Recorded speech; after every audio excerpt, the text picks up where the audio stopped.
Tiago, capítulo 4, verso 8, eu vou ler na Nova Almeida Atualizada, diz: cheguem perto de Deus e Ele se chegará a vocês. Limpem as mãos, pecadores, e vocês que são indecisos, purifiquem o coração. Eu quero tomar essa primeira frase do verso 8. Cheguem perto de Deus e Ele se chegará a vocês. A revista atualizada, a clássica, diz: chegai-vos a Deus e Ele se chegará a vós. A versão fácil de ler, ela apresenta um sinônimo: aproximem-se de Deus e Ele se aproximará de vocês. Não importa qual seja a variação de tradução que a gente use, o que você vai encontrar em comum aqui é o elemento reciprocidade. E o tema da minha mensagem hoje é a reciprocidade de Deus. Eu falei a respeito desse assunto em 2012. Todo dia alguém falou: pastor, que memória é essa? Eu falei: memória é coisa nenhuma. Às vezes eu bato lá na internet, eu vejo qual foi a data que nós subimos, né, a mensagem. Então é impossível a gente lembrar tudo que falou e exatamente quando. Mas em 2012 eu falei a respeito disso, e esses dias eu fiquei chocado constatando há quanto tempo eu não mexia no assunto. Embora muitas vezes a gente pega uma parte de uma mensagem, põe dentro da outra, muda a roupagem, tenta falar as mesmas coisas, os mesmos princípios. Se há algo ao qual eu tenho dado importância nos últimos anos, é enfatizar a responsabilidade humana, né? Não apenas o elemento do livre-arbítrio, mas a responsabilidade do homem na dinâmica de relacionamento com Deus. E quando nós falamos de reciprocidade, a definição de reciprocidade no dicionário é o ato de ser recíproco. Eu não sei se você já teve a mesma experiência que eu, mas você vai consultar o dicionário, você fala: agora eu preciso descobrir a definição da definição que eu li, né? O ato de ser recíproco. E o que é recíproco? O dicionário define como aquilo que se dá ou se faz em recompensa de coisa equivalente, ou seja, mútuo. Então, reciprocidade é mutualidade. Deus basicamente está dizendo: vou espelhar seu comportamento. Se você se chega a mim, eu me achego a você. Se você se aproxima de mim, eu me aproximo de você. Por conseguinte, aplicando a lógica, se você não se aproxima de mim, eu não me aproximo de você. Eu sei que a gente precisaria de tempo se fosse detalhar, mas podemos fazer uma distinção entre o comportamento de Deus em relação ao homem antes e depois do encontro com Cristo por meio da conversão, né? Alguém pode alegar: mas a Bíblia diz: onde abundou o pecado, superabundou a graça, né? A Bíblia diz: nós só o amamos porque Ele nos amou primeiro. Existe sempre um movimento inicial de Deus oferecendo graça, nos atraindo a Ele. Mas existe uma necessidade que a gente interage e corresponda. E Deus, Ele interage com a nossa própria interação. Esse princípio, ele está em toda a Bíblia. Eu particularmente amo ler e estudar a Bíblia, procurando assuntos que são recorrentes, encontrando aquilo que a gente possa classificar como padrão. E a reciprocidade de Deus em relação ao homem na Bíblia é um padrão, né? Alguns às vezes questionam: e a soberania de Deus fica onde? Né? Quase como quem diz: você está fazendo de Deus um refém do comportamento do homem. Eu digo para as pessoas: em primeiro lugar, não estou fazendo nada. Quem decidiu que fosse assim foi o próprio Deus soberano. Foi Ele que instituiu a lei, foi Ele que fez as afirmações, foi Ele que fez as declarações. Nós apenas estamos lendo a palavra de Deus e trazendo a informação que Ele queria que nos alcançasse. E normalmente eu digo para as pessoas: segundo, o Deus soberano é soberano do jeito que Ele quer, não do jeito que você gostaria que fosse, né? Então, se Deus tivesse ser soberano do seu jeito, Ele seria refém do seu conceito de soberania. Então, as pessoas às vezes criam tantas dificuldades para não aceitar aquilo que aparece de forma clara, explícita na Bíblia. É lógico que essa lei não anula a soberania de Deus, ela a reflete, porque foi Ele que estabeleceu. Ela não afeta necessariamente elementos do propósito de Deus. Não estou falando que você escolhe o tipo de dom, de ministério. Essas atribuições são dadas a Deus. Você não escolhe necessariamente tudo o que você vai viver. O livro de Tiago diz lá no capítulo 4, dos versos 13 a 15, vocês que dizem: hoje ou amanhã, né, moraremos em tal cidade, negociaremos, ganharemos dinheiro, deveriam dizer: se o Senhor quiser. Agora, onde quer que Deus queira te colocar geograficamente, onde quer que Deus queira te colocar ministerialmente, em termos de dom e de propósito, a intensidade do seu relacionamento com Ele, a dimensão da sua frutificação, não depende de um ato unilateral de Deus. Depende de você, depende das suas atitudes. E eu quero te mostrar isso pela palavra de Deus. Então, vamos começar falando do trato de Deus conosco. Eu não sei você, mas eu me lembro de uma época na minha caminhada com Deus, onde quando eu ouvia testemunhos de intervenção de Deus, eu sempre sentia um misto de alegria com tristeza. Alegria por perceber, Deus ainda faz, está acontecendo hoje, né? Isso sempre traz uma certa esperança para o nosso coração. Mas o misto de tristeza era, não acontece comigo, só com os outros. E aí vinha, ao mesmo tempo que aquela esperança de é possível, aquela frustração, mas parece que Deus faz para os outros e não faz para mim. E eu percebo muita gente estacionada nesse lugar de frustração, sem a compreensão de que ele pode intencionalmente provocar manifestações maiores de Deus na sua vida. Então, para você que anseia mais de Deus, eu quero que você entenda a sua responsabilidade e como você pode intencionalmente caminhar para esse lugar. Em 1 Samuel, no capítulo 2, no verso 30, Deus diz assim: eu honro aqueles que me honram, mas os que me desprezam, eu desprezarei. Do que é que Deus está falando? Mutualidade, reciprocidade. Ele diz: você me honra, eu te honro de volta. Você me desonra, eu também te trato com desonra. Ou seja, se nós entendemos que isso não é uma informação, né, isolada num canto da Bíblia, não se trata apenas, já temos uma segunda repetição, mas é um padrão ao longo de toda a Escritura. Eu não quero esgotar o assunto, mas eu quero te dar vários exemplos bíblicos de como esse princípio é apresentado, sustentado por Deus. Por exemplo, em Levítico, no capítulo 26, Deus está falando a respeito do momento em que o povo se afastasse dele, pecasse contra ele e que haveria juízo. O juízo, na perspectiva do entendimento bíblico, tem que ser visto não como Deus agindo com birra, né, fazendo pirraça tipo criança. Ah, é? Você não me tratou bem, eu também vou acabar com a sua raça. Nós vamos entender a revelação de Deus, que até o juízo é uma expressão do amor, da bondade de Deus, chamando o homem a um lugar de arrependimento e conserto.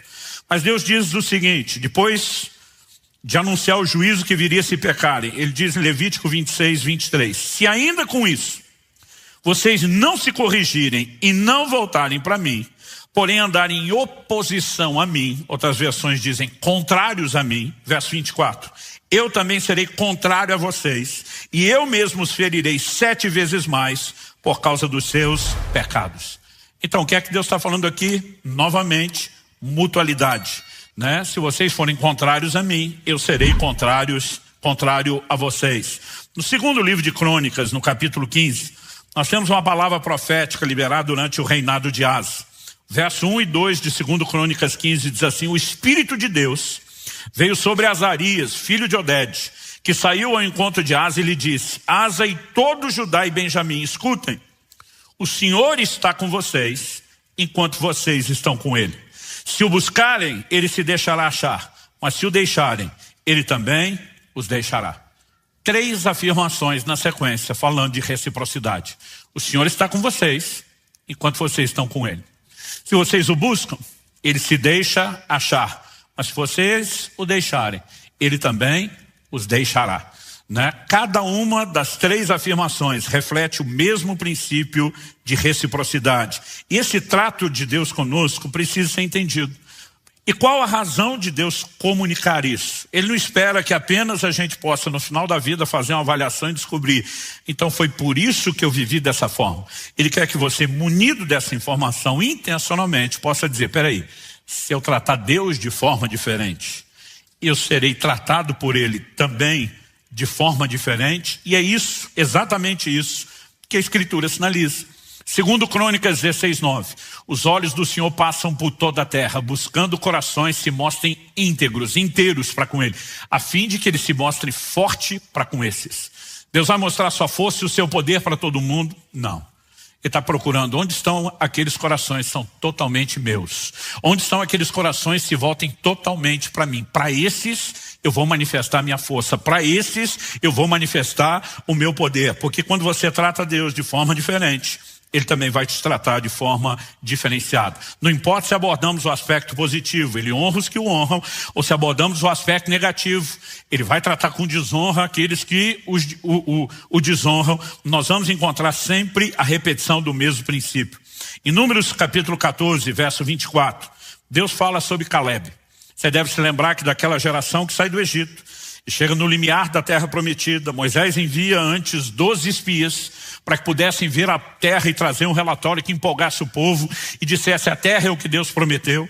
A Bíblia diz que 10 daqueles 12 espias voltam com um relato negativo. Olha, a terra é boa, mas tem gigantes, tem problema, vai ser difícil. E a Bíblia diz que eles desanimaram o coração do povo. Resultado, de uma geração inteira, só 2 homens, Josué e Caleb, entraram na terra prometida. Qual a distinção que a Bíblia faz entre os 2 que entraram e o resto de uma geração que não entrou? Todo mundo tinha o mesmo Deus. Todo mundo tinha a mesma promessa. Todo mundo estava diante dos mesmos desafios. Então, se todo mundo tem o mesmo Deus, a mesma promessa e o mesmo problema, por que é que 2 superam e o resto de uma geração não? Atitude.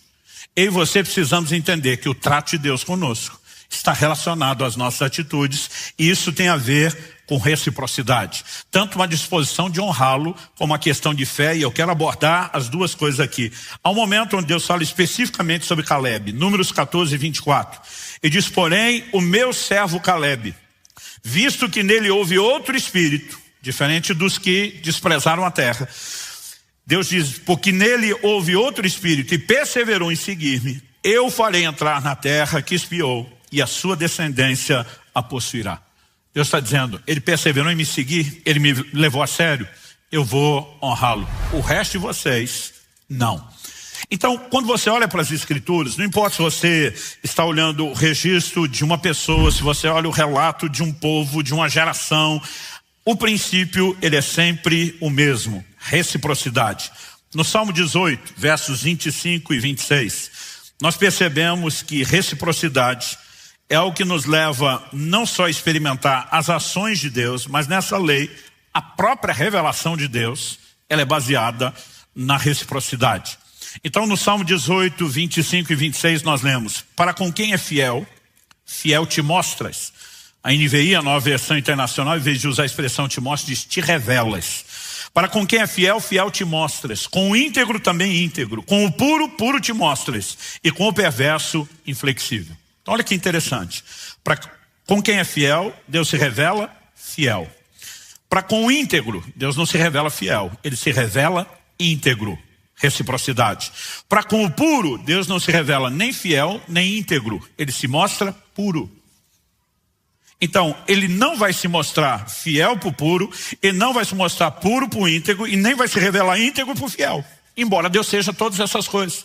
Mas por causa da lei de reciprocidade ou mutualidade e de sua atitude e fidelidade, não só permite que você experimente minha fidelidade, mas que você entenda minha fidelidade. Sua atitude e integridade permite que você não só desfrute, mas que você compreenda a minha integridade. Sua atitude e pureza permite ter acesso ao entendimento da minha pureza e, consequentemente, das minhas ações na sua vida. Mas para com o perverso, você não vê uma mutualidade no sentido pleno da palavra. Porque para com o perverso, Deus não se mostra perverso. Por que não? Porque não há perversidade em Deus. Então Deus diz: para você eu não tenho nada para mostrar, mas a minha atitude em relação a você é de resistir. Então, algumas versões diz: ao perverso Deus resiste. Outra diz: para com o perverso ele é inflexível. Então, de qualquer forma, a nossa atitude, ela determina se teremos ou não a revelação de Deus, mas certamente ela determina qual será a ação de Deus nas nossas vidas. E quando olhamos para a palavra de Deus, esse tipo de informação, eu acredito que ela não é só importante, eu a classificaria no nível de fundamental, de essencial. Por exemplo, Romanos capítulo 2, verso 9, diz que Deus não faz acepção de pessoas. Isso significa o quê? Que Ele ama todos nós igualmente. Isso significa que Deus não tem filhos prediletos. Eu não admito a ideia de Deus ter filho predileto, a menos seja eu. Aí eu posso abrir uma exceção. Mas salvo isso, não. Então assim, durante toda a minha caminhada com Deus, cada vez que eu vejo alguém que experimentou algo de Deus, eu estou olhando para aquilo dizendo: é um precedente, uma jurisprudência. Deus fez por ele, pode fazer por mim. Porque a Bíblia diz que Deus não faz acepção de pessoas. Todos nós somos igualmente amados. Esse é um bom momento para você dar um glória a Deus, um amém. Agora, deixa eu te dizer algo: Deus não faz acepção de pessoas, mas Ele faz acepção, distinção de atitudes. E isso é inquestionável quando olhamos na palavra de Deus. Então vamos, em primeiro lugar, olhar a questão de Deus não faz acepção de pessoas. Em Êxodo, no capítulo 30, nós temos um tipo de oferta específico que é mencionado. Eu quero ler Êxodo 30, do 12 ao 16. Deus orienta Moisés e diz: quando você fizer recenseamento dos filhos de Israel, cada um deles dará ao Senhor o resgate de si próprio quando você fizer a contagem, para que não haja entre eles praga nenhuma quando você fizer a contagem. Lá na frente, quando você lê o segundo livro de Samuel e descobre que no censo de Davi, que não só ele fez contrário à direção de Deus, mas não levantou essa oferta, a história termina exatamente com a praga tocando a nação. E Deus já estava dizendo antes, trabalhando esses conceitos de causa e consequência. Então ele diz: vai ter recenseamento, cada um dê sua oferta de resgate. Verso 13. Todo aquele que for incluído na lista dará isso, 6 gramas. Isso, na verdade, tem a ver com a prata. E ele diz o seguinte: 6 gramas, segundo o peso padrão do santuário, que é de 12 gramas. Então, essas 6 gramas são oferta ao Senhor. Todo aquele que for incluído na lista de 20 anos para cima, dará oferta ao Senhor. Olha o verso 15. O rico não dará mais de 6 gramas, nem o pobre dará menos quando derem oferta ao Senhor para fazer expiação pela vida de vocês. Você receberá o dinheiro das expiações dos filhos de Israel e usará para serviço na tenda do encontro. E será para a memória dos filhos de Israel diante do Senhor para fazerem expiação pela vida de vocês. Ao longo das Escrituras, todas as demais ofertas, elas estão relacionadas com a condição de cada um. Então, por exemplo, em 1 Coríntios 16, você vai ver Paulo falando, né? Em relação à coleta para os santos, cada um de vocês ponha de parte no primeiro dia de semana, conforme a sua prosperidade. Não era todo mundo que contribuiria exatamente com o mesmo valor. Por quê? Nós temos uma diferença de posse, de aquisição, de poder aquisitivo. Por exemplo, quando uma criança nascia e iria ser consagrada ao Senhor, apresentada no templo, havia uma oferta. Mas essa oferta ela podia variar de acordo com as posses da pessoa. Então, se fosse uma família muito pobre, que não pudesse oferecer, por exemplo, um animal maior para o sacrifício, então seria apresentados 2 pombas, né, ou rolinhas. E você vai perceber que essa foi exatamente a oferta que José e Maria fazem no templo por Jesus, o que indicam que não era uma família de muitas posses financeiras. Então, aquilo que as pessoas ofertariam sempre estava relacionado às suas condições. Mas como a oferta de resgate fala do valor que cada um tem diante de Deus, Deus diz nessa oferta, e essa é a única exceção, Deus diz: o pobre não dá menos e o rico não dá mais. Por quê? Aquela oferta representava o valor de cada um. E Deus está dizendo: aos meus olhos, todo mundo tem o mesmo valor, todo mundo tem a mesma importância. Quem está entendendo isso? Agora, falando ainda de oferta, o apóstolo Paulo em 2 Coríntios, no capítulo 9, no verso 6, ele traz uma orientação muito clara. E essa orientação apresentada por Paulo é a seguinte: isso afirmo, aquele que semeia pouco, também colherá pouco. E o que semeia com fartura, também colherá com fartura. O que Paulo está dizendo? Ele está dizendo, na hora de ofertar, expressando o valor que vocês têm diante de Deus, todo mundo dá a mesma coisa. Porque Deus não faz acepção de pessoa. Mas preste atenção. Em qualquer outra oferta que não diga respeito ao valor de vocês, quem semeia mais, vai colher mais. Quem semeia menos, vai colher menos. Quem não semeia, não vai colher. O que é que Deus está dizendo? Eu não faço acepção de pessoas, mas eu faço de atitudes. Nós muitas vezes criamos uma bagunça em torno de declarações da Bíblia, como por exemplo a graça, que entre outras coisas fala de um favor que não é merecido. E nós começamos a usar isso como se não houvesse nenhum tipo de sistema na Bíblia de recompensa a nada daquilo que se faz. O que também é atacar e contradizer as Escrituras. Se por um lado a Bíblia diz que salvação é pela graça, que não vem das obras para que ninguém se glorie, por outro lado o tempo todo Deus diz: de acordo com as suas obras será a sua recompensa. Em outras palavras, Deus está dizendo: eu farei por você algo proporcional àquilo que você faz por mim. E quando ele está falando de colheita financeira, ele diz é na proporção do plantio. Porque esse mesmo Deus, que em alguns momentos está manifestando o favor, a graça imerecida, em outros momentos está declarando todo mundo tem valor aos meus olhos, ele também tem, como um dos seus atributos, a justiça. E muitas vezes nós deixamos de pensar nesses termos, que Deus vai nos tratar exatamente de acordo com a forma como nós o tratamos. Eu acredito que quando a gente começa a enxergar e perceber essas coisas, essa percepção pode nos ajudar intencionalmente mudar a forma como nós nos relacionamos com Deus. Então, há mais de 20 anos atrás, quando plantamos a primeira das comunidades Alcance, que começou em Irati, eu lembro que eu me mudei para lá.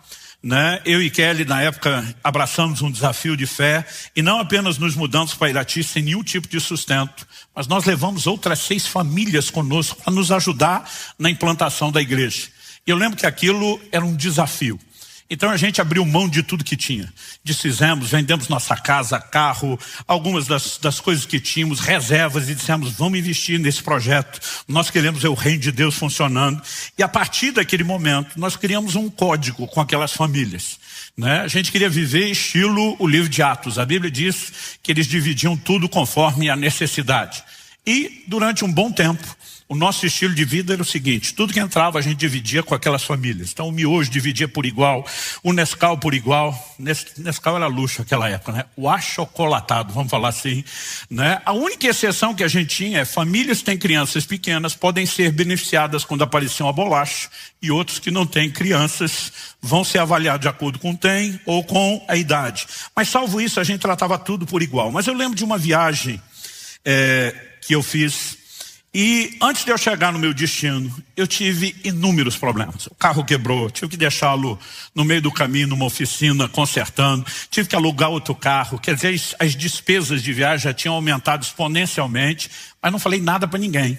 Eu simplesmente só queria resolver a situação, falei, depois eu penso. Quando eu cheguei no primeiro de vários destinos, eu ia pregar em 3 cidades de um determinado estado. O homem de Deus que eu estava visitando é um profeta daqueles que parece ser o das páginas do Antigo Testamento. Daqueles que revela até a sombra, E quando eu cheguei, apesar de não ter falado nada, eu lembro quando entrei na casa dele, ele falou assim para mim, cara, eu tenho uma palavra de Deus para você, e pode ser que você não goste, mas Deus mandou te falar isso quando você chegasse. Ele falou, a primeira coisa que ele mandou te falar é que nessa sua viagem, tudo que vai entrar não vai cobrir nem suas despesas, você vai voltar no vermelho, no prejuízo. E não é porque as pessoas não vão te tratar bem, você vai ter despesas como nunca teve. E Deus está permitindo isso tudo acontecer para chamar a sua atenção. Eu estou pensando, ele ainda nem sabe de nada, mas a coisa já estava acontecendo. Ele olha para mim e diz assim, e ele disse que vai permitir isso por você largar a mão de ser besta. Ele não foi nada polido. Ele disse porque você quer ser mais justo do que Deus. Ele falou assim para mim, Deus me disse que tudo o que você recebe, você está dividindo por igual com todas as famílias que estão à sua volta. Mas a questão é, essas famílias estão com você. Plantaram a mesma coisa que você plantou? Porque se eles não plantaram, eles não têm direito de colher o que você está colhendo. E você está tentando ser mais justo que Deus. Eles partilham de uma colheita sem ter participado da semeadura. Ele falou assim para mim, você tem crédito diante de Deus, porque semeou. Mas para você aprender, Deus agora vai limitar. Ele falou assim, vai fechar a torneira para o seu lado. Ele vai começar a te dar coisas muito valiosas, porém indivisíveis. Porque você está prejudicando essas pessoas quando não ensina a eles a intencionalidade que você pratica. Eu voltei para casa e falei, gente, parece que Deus acabou com a festa de vocês. Eu falei, nenhum de vocês está plantando o que nós estamos plantando. Vocês estão se doando aqui no trabalho e eu acredito que vocês merecem ser honrados. Mas eu acredito que Ele quer que vocês entendam um princípio que tem funcionado para mim e para Kelly.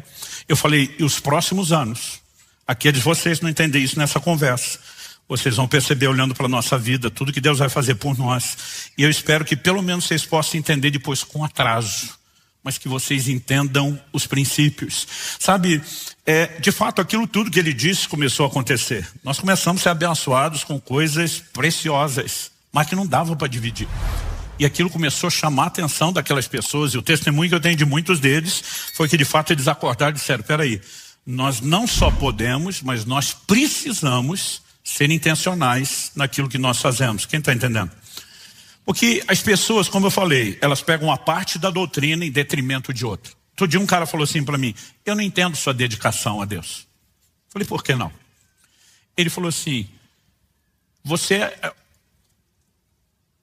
deixa eu tentar reproduzir o mais perto do que ele falou. Ele falou assim, eu acho que você ainda não entendeu a revelação do amor incondicional de Deus. Eu Eu falei, então me ajude a entender. Ele falou assim, nada que você fizer de bom vai fazer com que Deus te ame mais. E nada que você fizer de ruim vai fazer com que Deus te ame menos. Eu falei, uau, essa é a grande revelação que está faltando na minha vida. Eu falei, isso eu ensinei para meu filho uns dias atrás, eu não estava nem falando de Deus, estava falando de mim. O Israel tinha em torno de 11 anos de idade. E eu fiz uma aventura que Dona Kelly, mãe do garoto, minha esposa, pedagoga, não aprovou. Eu fiz ele faltar praticamente uma semana de aula para me acompanhar numa viagem. Era o início do ano, falei, recupera isso aí, eu estou ficando longe demais, eu quero ter tempo, né, com a família, vou trazer todo mundo. Ele é o que estava na idade da matéria ser mais desafiadora. Quando nós voltamos, o professor deu uma prova surpresa em cima do conteúdo que ele perdeu. Ou seja, eu sabia que ele tinha ido mal. Então alguns dias se passaram e meu filho entra em casa. Naquela época do mês que eles estão trazendo o boletim escolar. Pela linguagem corporal, cabeça baixa, não tinha coragem de me encarar nos olhos, as pernas tremendo que nem vara verde na hora de falar comigo, eu já saquei o que tinha acontecido. E como ele mal conseguia falar de nervoso e de medo, eu falei, por acaso você tem na sua mochila um boletim que tem uma nota vermelha? Deus te revelou, pai. Eu falei, não, foi tu mesmo. Mas ele estava tão assustado, com tanto medo, e eu não conseguia falar com ele. Eu falei, filho, para. Eu falei, eu amo você. Ele falou, eu sei. Eu falei, você sabe, mas não entendeu. Eu falei, o meu amor por você é incondicional. Eu te amo porque você é meu filho. Eu não te amo pela sua performance. Falei para ele, nada que você fizer de bom vai fazer eu te amar mais. Nada que você fizer de ruim vai fazer eu te amar menos. Pensa numa cara de alívio estampada no rosto do piá. Só que logo depois do alívio, o ar começou a mudar para uma cara de malandragem. E ele não precisava falar para eu saber o que ele estava pensando. Ele estava pensando alguma coisa mais ou menos assim. Então liberou geral. Porque se nada que eu fizer de bom vai fazer o Senhor me amar mais e nada que eu fizer de ruim vai fazer me amar menos, por que é que o meu comportamento tem que ser diferente? Mas quando eu vi a carinha mudando de alívio para malandro, eu falei para ele, eu já sei o que você está pensando aí, então deixa eu te explicar algo. O meu amor por você fala do valor que você tem por mim. Agora eu espero que eu também tenha valor e importância para você. E esse é um outro assunto que se chama agradar. Se você quiser me agradar, sua boa atitude vai funcionar. Se você quiser me desagradar, sua má atitude vai produzir resultado, independente do tanto que eu lhe amo. Aí as pessoas hoje em dia ficam falando de um amor condicional, incondicional de Deus, como se justificasse, viva de qualquer forma. Deixa eu te dizer algo. O que determina o seu destino não é o amor incondicional de Deus, são suas atitudes. João 3,16, Deus amou o mundo de tal maneira que deu seu Filho unigênito para que todo aquele que nele crê não pereça, mas tenha vida eterna. O amor de Deus fez Deus oferecer salvação para todo mundo. As pessoas serão salvas porque Deus as ama? Não. A Bíblia diz para que todo aquele que nele crê. Então, é salvo quem crê. E quem não crê, o verso 18, João 3 diz, condenado. Então você tem gente indo para o inferno que Deus ama incondicionalmente. Mas mesmo seja incondicionalmente amado por Deus, vai se lascar. Por quê? Porque a sua maneira de tratar Deus não foi correta. E nossas atitudes vão influenciar e determinar o nosso destino. Quem está entendendo a diferença? Então eu falei para aquela criatura que estava me questionando, dizendo que não tinha revelação. Eu falei, o amor incondicional de Deus fala do valor que você tem para Ele. Sua disposição de agradá-lo, porque isso é doutrina bíblica, gente. Jesus diz em João, no capítulo 8, no verso 29, falando do Pai, ele diz, eu faço tudo o que lhe agrada. Em 1 Tessalonicenses, no capítulo 4, no verso 1, Paulo diz, finalmente, irmãos, pedimos a vocês e os exortamos no Senhor Jesus, que assim como aprenderam de nós a maneira como devem viver e agradar a Deus. Então eles ensinavam um estilo de vida, qual era o padrão do cristianismo, e ele diz como devem viver e agradar a Deus. Ele diz, e efetivamente estão fazendo que vocês continuem progredindo cada vez mais.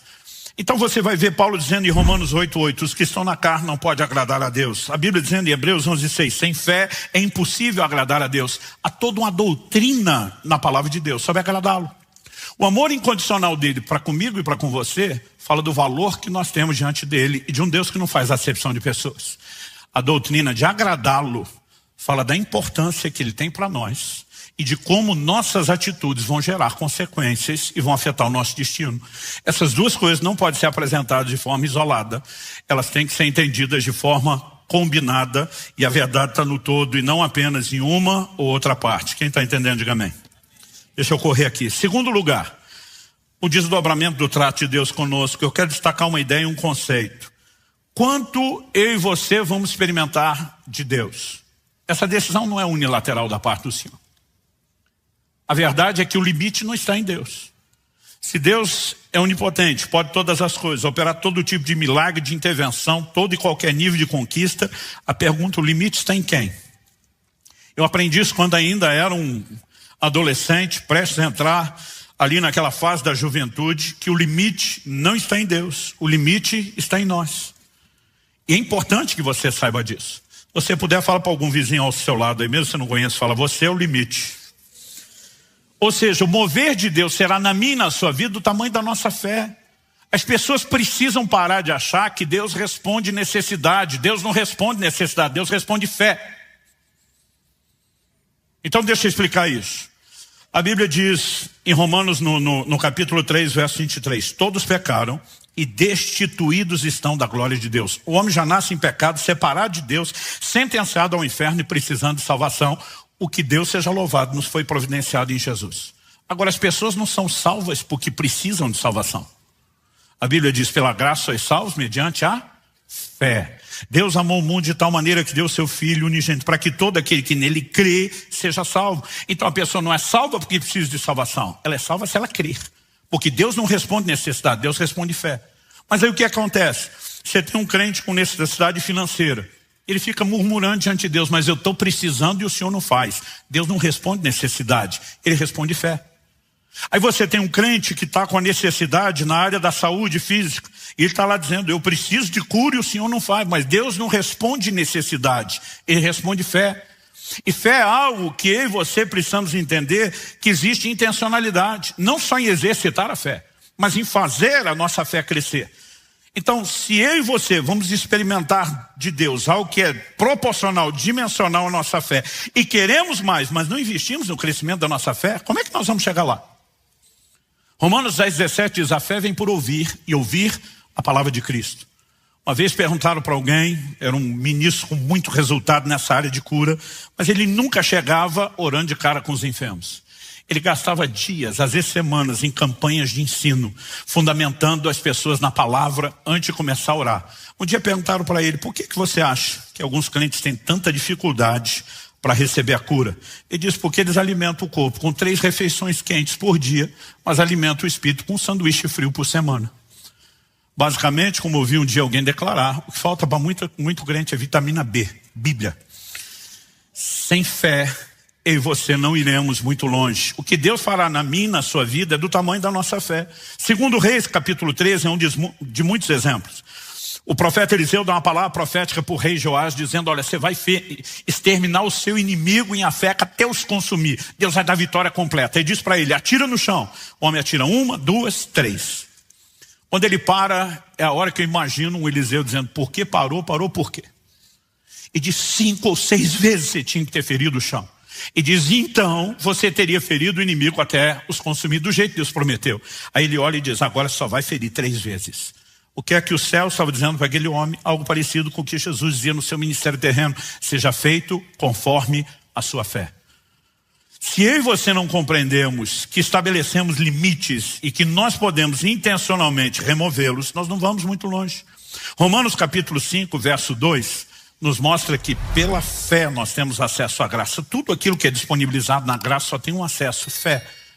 Agora, quanto de fé eu e você iremos manifestar depende da nossa decisão de crer e confiar em Deus e de alimentar e exercitar a própria fé. Logo, não importa o assunto que a gente trabalha, eu vou dizer que essa lei, ela sempre se repete, é recorrente. Nós passamos o mês de setembro aqui ensinando sobre vida no Espírito. E eu lembro que uma das ênfases que demos foi Ezequiel 47, falando sobre o rio de Deus, dizendo, é você que entra no rio, não é o rio que invade a sua vida. Quanto mais você afunda, quanto mais você se entrega, mais controle ele assume, reciprocidade.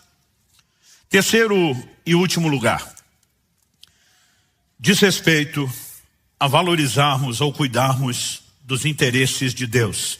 Eu acredito que esse também é um entendimento que precisa encher o meu e o seu coração e nos levar a atitudes de intencionalidade. Eu quero ler textos tanto do Antigo Testamento como do Novo e mostrar que o padrão se sustenta, não importa se falamos da Antiga ou da Nova Aliança. Em Êxodo, no capítulo 34, Deus diz o seguinte no verso 23.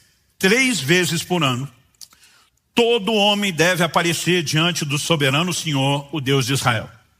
Então, de todas as festas de Israel, 3 eram destacadas como principais. Dessas 3, aí tem Páscoa, né, Tabernáculos, Pentecoste. Deus está dizendo, todo mundo nessas datas fixas anuais, todo homem tem que subir diante do Senhor. Quero subir diante do Senhor e ao templo em Jerusalém. Isso começa na época do tabernáculo, que esteve em outros lugares, e depois, obviamente, o templo seria construído em Jerusalém. Deus está dizendo, todo mundo tem que fazer isso. Agora, pensa comigo. Deus está falando isso a um povo que está saindo do Egito, vai conquistar a terra, vai travar guerra contra os seus inimigos, mas 3 vezes ao ano eles têm que interromper a guerra, virar as costas para as suas propriedades, deixá-las desguarnecidas, porque nem todas as mulheres e crianças eram obrigadas a ir, mas todos os homens eram. E da perspectiva militar, deixar tudo vulnerável para ir adorar a Deus e voltar depois. O que você acha que essa gente, com a mentalidade de guerra que estavam vivendo, ia pensar? É ruim, que nós vamos deixar tudo para trás, desguarnecido, desprotegido, para ir lá fazer festa diante de Deus? E Deus se antecipa, verso 24, dias do 34. Porque expulsarei as nações diante de vocês e aumentarei o seu território. Ninguém cobiçará a sua terra quando vocês comparecerem na presença do Senhor seu Deus 3 vezes por ano. Deus está dizendo, presta atenção. Se vocês me colocarem em primeiro lugar e subirem para me adorar, eu vou guardar as terras de vocês. Ninguém vai se meter com aquilo que é de vocês, porque enquanto vocês cuidarem dos meus interesses, eu cuido de vocês. Quem está entendendo?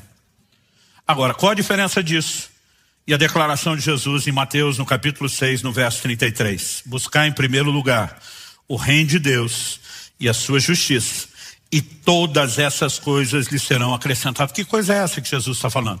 Se você olhar o contexto, desde o verso 25, Jesus está falando a respeito de não ficarem preocupados ou ansiosos quanto ao que irão comer, beber, em relação ao corpo, ao que irão vestir. Ele está dizendo, se você colocar os interesses de Deus em primeiro lugar, Ele vai cuidar dos seus interesses. Então busca o reino de Deus, e você vai ver o cuidado de Deus se manifestando, vindo a reboque em todas essas outras áreas. O que é que nós temos aqui? Mais uma vez, mutualidade.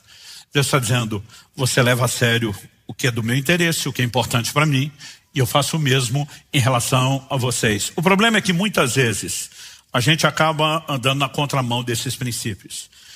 E assuntos como da semana passada, quando a gente fala de calcular o custo de construir a torre, a gente acha que é só calcular o preço da entrega, mas a gente tem que calcular os resultados. Então, quais são os resultados de um nível de entrega mais profundo? Um nível de intervenção de Deus igualmente maior na nossa vida. Deus não pede um nível de entrega profundo porque Ele é uma criatura meramente exigente, egoísta, com ego enorme que diz, eu preciso de toda a atenção de vocês. Deus é absoluto e completo nele mesmo.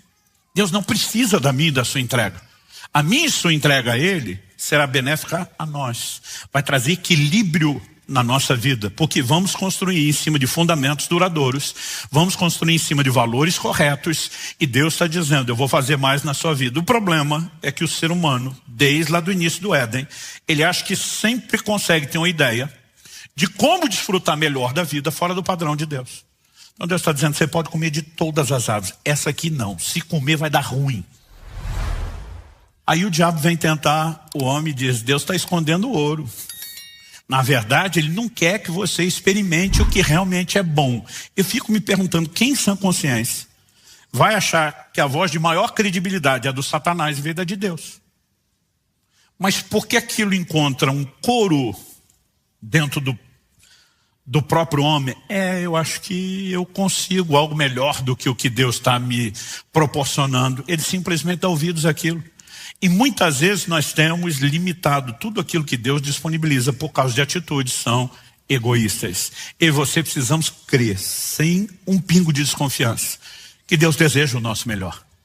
Mesmo no momento onde Israel tinha se afastado de Deus, estava colhendo as consequências, sendo julgado como nunca tinha sido, Deus diz, eu é que sei os pensamentos que tenho a respeito de vós. São planos de bem, não de mal, para vos dar um futuro e uma esperança. Deus está dizendo, até enquanto corrijo, estou tentando trazê-los de volta para mudar a sorte de vocês. E nós precisamos crer nisso.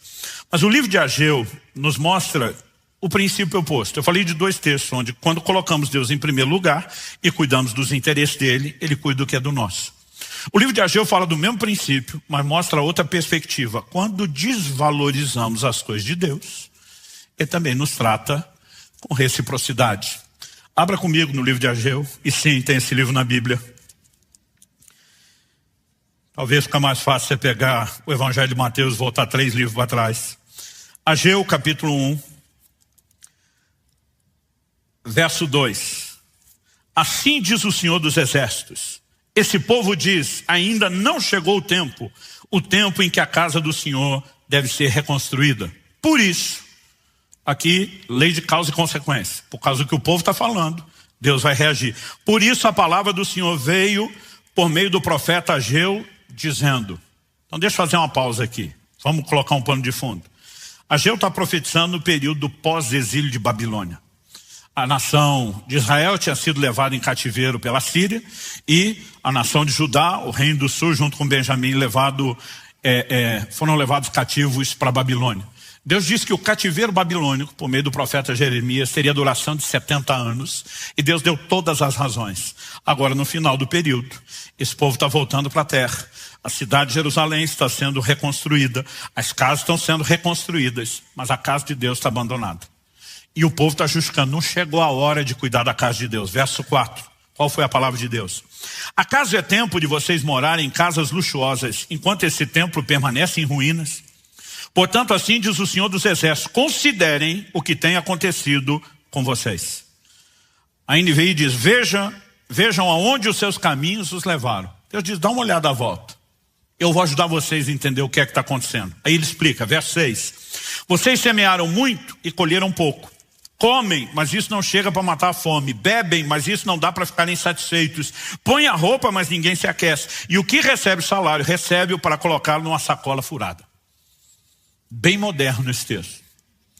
Bem contemporâneo essas informações. Verso 7. Assim diz o Senhor dos Exércitos: considerem o que tem acontecido com vocês. Verso 9.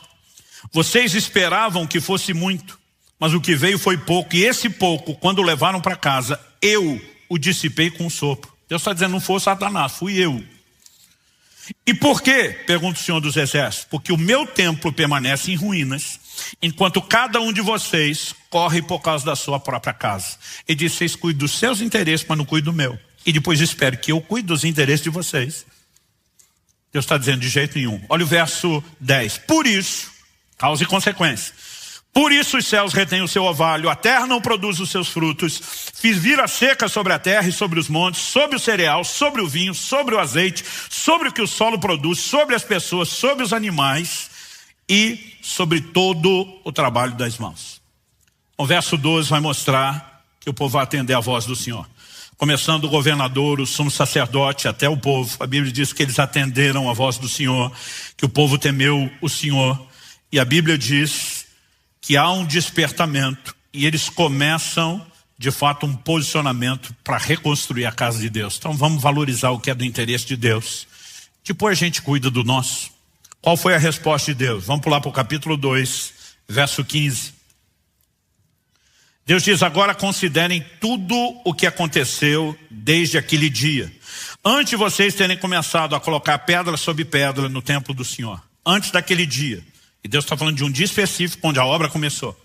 Deus diz: antes daquele tempo, alguém vinha a um monte de trigo esperando encontrar 20 medidas e havia somente 10. Vinha ao lagar para tirar 50 medidas e havia somente 20.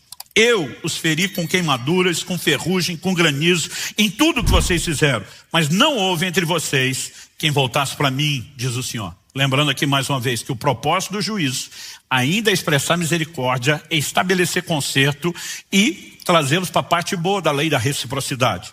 Mas Deus diz no verso 18: por isso, desde o dia de hoje, desde o 24º dia do 9º mês, Deus está dizendo, pode marcar na folhinha, no seu calendário, desde o dia em que foram lançados os alicerces do templo do Senhor, traduzindo, onde vocês pararam de colocar suas coisas em primeiro lugar e colocaram a minha, Deus diz, desde esse dia, considere o seguinte: ainda há sementes no celeiro?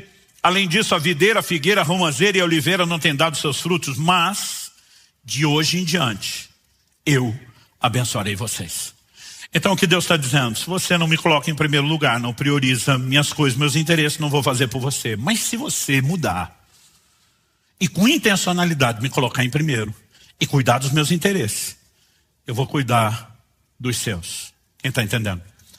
Sabe, gente, nós precisamos parar de fantasiar a vida cristã e parar de achar que as coisas acontecem de forma meramente espontânea, aleatória, ou que Deus trabalha com algum sistema de sorteio em relação ao que Ele vai fazer na vida de cada um. Nós precisamos entender que todo esse volume de informações, e acredito, eu estou resumindo e muito o assunto, todo esse volume de informações só tem um propósito: provocar em mim e você resposta. Nós precisamos colocar Deus em primeiro lugar e entender que Ele honra aqueles que o honram. Ponto final. Deus não estabeleceu um mero sistema de troca, mas inevitavelmente nós não podemos negar que a Bíblia tem aí um sistema claro de recompensa. Eu sei que alguns crentes, eles preferem acreditar que o céu tem um sistema socialista e que no final todo mundo vai chegar e tem a mesma recompensa. Mas Deus está dizendo que não é assim. Cada um será recompensado de acordo com as suas obras. Então Deus está dizendo: se você fizer mais por mim, eu vou fazer mais por você. Então o galardão, recompensa de salvação é a mesma coisa para todo mundo. Mas a Bíblia fala de pessoas que serão salvas, mas não terão a recompensa que outros que trabalharam direito terão. Porque Deus tem um sistema de justiça e de recompensa. Isso não significa que a salvação seja obtida por mérito. Ela só é obtida pela fé e por causa dos méritos de Cristo e do que Ele fez por nós. Mas Deus tem todo um sistema de recompensas dentro do pacote da salvação, que eles estão relacionados ao nosso comportamento. E entendendo essas coisas, nós podemos intencionalmente, voluntariamente dizer: eu escolho viver uma vida diferente, eu escolho honrar a Deus e ser honrado por Ele. E quando você começa a viver dessa forma e remover limites e entrar num lugar mais profundo em Deus, onde a sua própria fé cresce, e a sua fé crescendo, as intervenções de Deus também, isso se torna um ciclo progressivo, uma espécie de bola de neve, aumentando e aumentando e aumentando. E eu quero dizer para você, há um lugar extraordinário para ser vivido em Deus. Nenhum de nós precisa se conformar com um lugar de mediocridade. Mas não importa o que você esteja vivendo, Deus de alguma forma está o tempo todo tentando dizer: você determina até onde você vai. Isso não significa, como eu falei antes, que nós vamos escolher algumas coisas. Então, por exemplo, 1 Coríntios 12 diz: o Espírito Santo distribui os dons conforme lhe apraz. Não sou eu que escolho o dom, mas a Bíblia diz que nós temos que buscar com zelo os melhores dons. Então, mesmo aquilo que Deus disponibilizou, eu tenho uma responsabilidade de buscar. E na medida da minha entrega, eu determino qual é a intensidade que eu vou experimentar do dom que Deus me deu. Eu posso não escolher o dom, mas a intensidade da manifestação depende da minha rendição, depende da minha entrega. E ao longo de toda a Escritura, nós vamos percebendo essa verdade. Então eu não estou aqui dizendo que Deus é refém de todas as suas escolhas, mas que Ele estabeleceu uma lei espiritual, que é a lei da reciprocidade, e que eu e você precisamos não só entender, mas navegar com intencionalidade nessas águas, dizendo: é o que Deus espera de mim, é o que Deus espera de cada um de nós, e nós vamos fazer isso.